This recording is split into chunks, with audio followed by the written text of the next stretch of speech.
dadka isqarxinaya ee odhanaya shahaado ayaan qaadanaynaa waxaan leenahay ninkaas waa qaatilu nafsihi qofkii isqarxiyey waa qof naftiisii dilay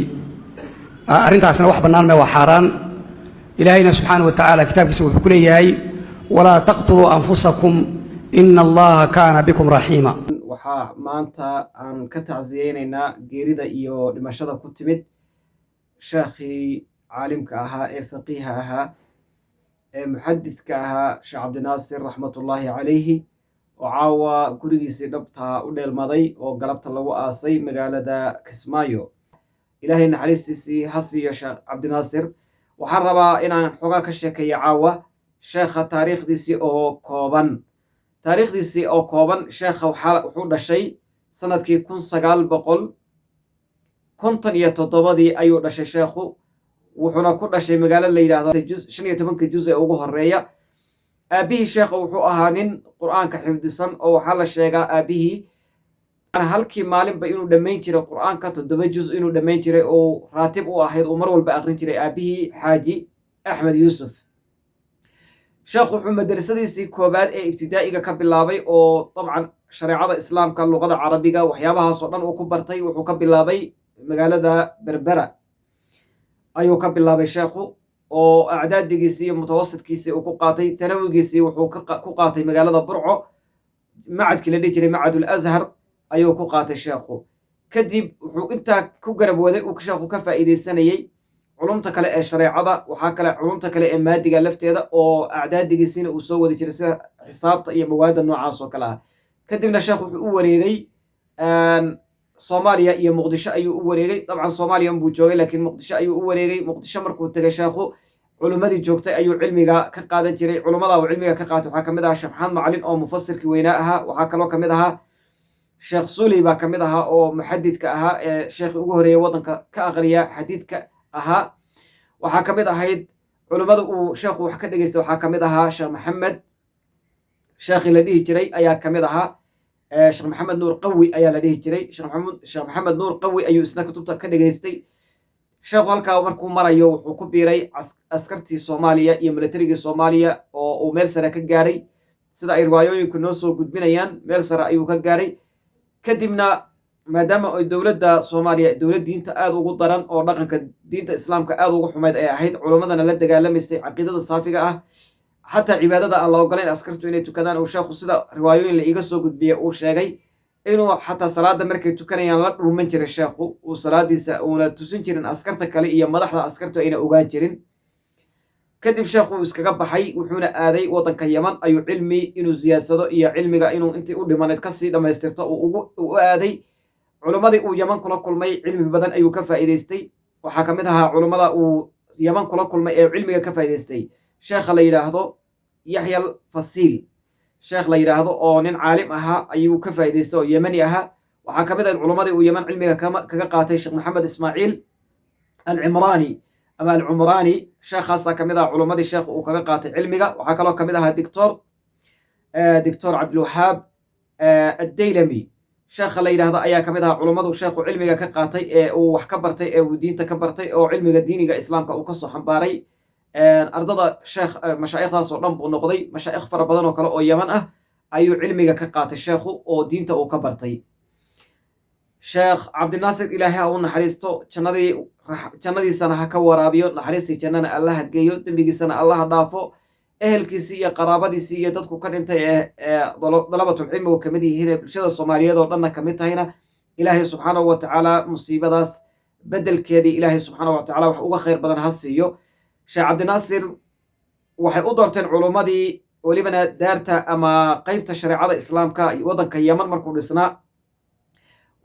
wasaaradda la yidhahdo wasaaratu alawqaaf washu'uun iddiiniya waxay u dooratay inuu noqdo sheekha u matala dowladda yaman u matala soomaalida jaaliyadda soomaaliyeed ee joogta.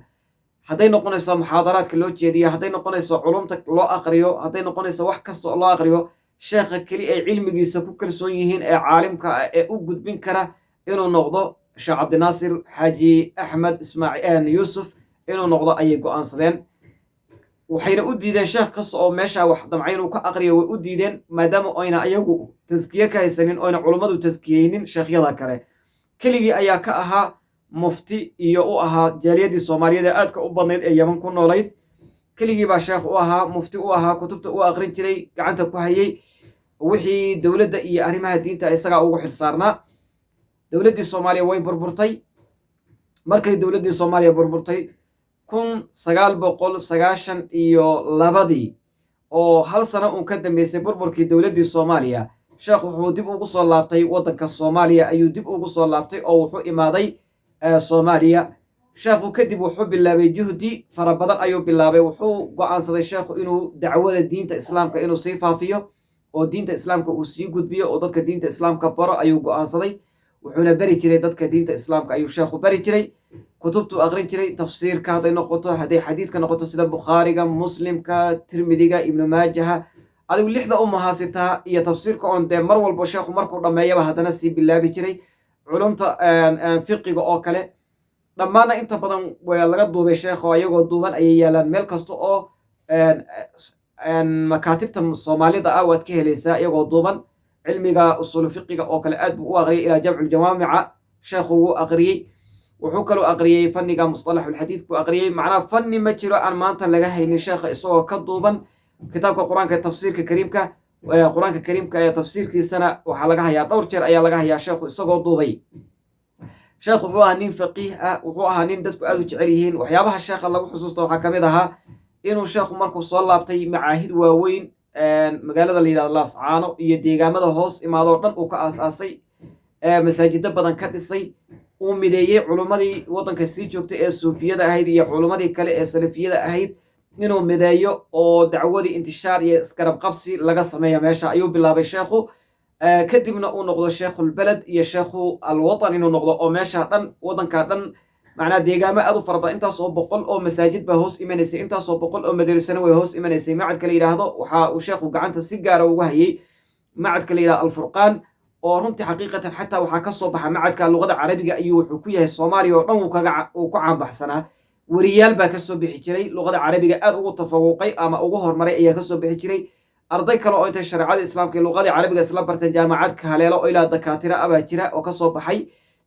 sheekhu xalaqaadkiibuu ku garab waday jaamacad ku dhigi jiray meesha ku yaala sida jaamacatu nugaal oo kale saan warka hayo sheekhu waxyaabihii lagu xusuustay ee kale waxaa ka mid ahaa markii aynu ka hadalnay xagga diinta uu sheekha dadaalka uu bixiyey aynu ka hadalnay waxyaabaha uu sheekhu aad ugu dadaalo waxaa kaloo ka mid ahaa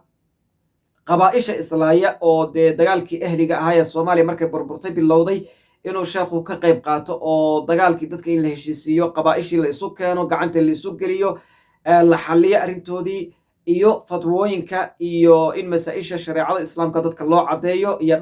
dhaqanka diinta islaamka marka sheekh cabdinaasir wuxuu ahaa nin door weyn ku leh ummadda soomaaliyeed meel kasta oo jirto si gaar ahaan laascaano ayuu fadhin jiray si guud ahaana ummadda soomaaliyeed fatwadiisa meel walba ayay kaga dhegeysan jireen oyna kaga faa'iidaysan jireen iyo kutubtiisa iyo wuxuu shareecada ka dhahay sheekhu waxyaabaha aad ugula dagaalami jiray waxaa ka mid ah kooxaha xagjirka ah ee sheekha hadda maanta sabab u noqday inay dilaan oo adduunka dhaafiyaan aad ayuu ula dagaalami jiray caqiidadoodana dadka mar walba wuu u caddayn jiray inay tahay caqiida faasida baatila inay tahay wuu u caddayn jiray sheekhu inay niman maariqiin ah oo mustahlikiin ah oo naftooda dilaya oo ahlunaar ku noqonaya naftooda inay dilaan na wuu ka hadlay sheekha kelimada sheekha isagoo ka hadlaya hadda ka hor laga weydiiyey su-aal dadka naftooda isqarxinaya ama dhibaatada naftooda u geysanaya dad kalena usii geysanaya ka waran isagoo sheekhu si fiican nusuustii shareecadu waxay ka tiri uga hadlayna waan idiin soo gelin oo bilowga hore ayaan idinku bilaabaya sheekh cabdinaasir marka nin noocaas ayuu ahaa maanta isagoo safar dacwadeed ku jooga oo muddo wiig ah hadda ku jooga magaalada kismaayo ee deegaanka jubbaland ayuu sheekhu halkaas dhibaato maanta lagu gaarsiiyey oo sheekha dhibaatadaasi kusoo gaadhay ilaahay waxaan uga baryaynaa subxaanahu wa tacaala ilaahay baa naga og sheekha iyo xaaladiisa laakiin inta aan ka ognahay baan anagu sheegaynaa walaa nuzaki cala allahi axada ilaahay agtiisana cidna kuma taskiyeynayna isagaa naga og laakiin ilaahay waxaan uga baryaynaa naxariistii janna inuu ka waraabiyo qof kasta oo muslimana waxaa faran inuu u duceeyo sheekha oo ilaahay naxariistiisa uu u weydiiyo dabcan sheekha galabta waxaa lagu aasay magaalada kismaayo ayaa lagu aasay sheekha in loo qaado la damcay deegaankiisii oo laascaana in loo qaado laakiin suuragal mayna noqonin waxaa suuragal ka dhigi waaya sheekha oo jirkiisu googo-ay oo ayna suuragal ahayn hilibka in la raro oo halkaa la geeyo marka ilaahay naxariistiisa baan uga baryaynaa waxaan dhihi karnaa waa adoo diinta ilaah iyo dacwadii ku jirta haddaad saa ku dhimato haddana gacan kaa gardaran oo diinta islaamkaba la dagaalamaysa ay kugu dishaa xaqiiqatan waxaa tahay mujaahid buu saa ku noqonaya qofku oo shahiid buu noqonayaa marka ilahay waxaan uga rajaynaynaa naxariis iyo nabadgelyo iyo inuu qabriga u nuuriyo iyo inuu qabriga u waasiciyo iyo inuu ehelkiisii kuwo wax uga khayr badan ugu bedelo ayaan ilaahay uga baryaynaa cilmigiisii iyo diintiisana inuu ka dhigo diin naafica oo dadku kasii faa'iidaystaan oo cilmigiisa laga faa'iidaysto insha allah biidni illahi alkariim waxay noqonaysaa sadaqa jaariya oo saddexdii nebigu u sheegay uu yidhi ma hadhan waxaa ka mid ahay waladun saalixun yadcu lahu iyo sadaqatun jaariya iyo cilmun yuntafacu bihi cilmiga ilaahay subxaanahu watacaala cilmigaas inuu uga dhigo agoonta sheekhu aad buu u garab qaban jiray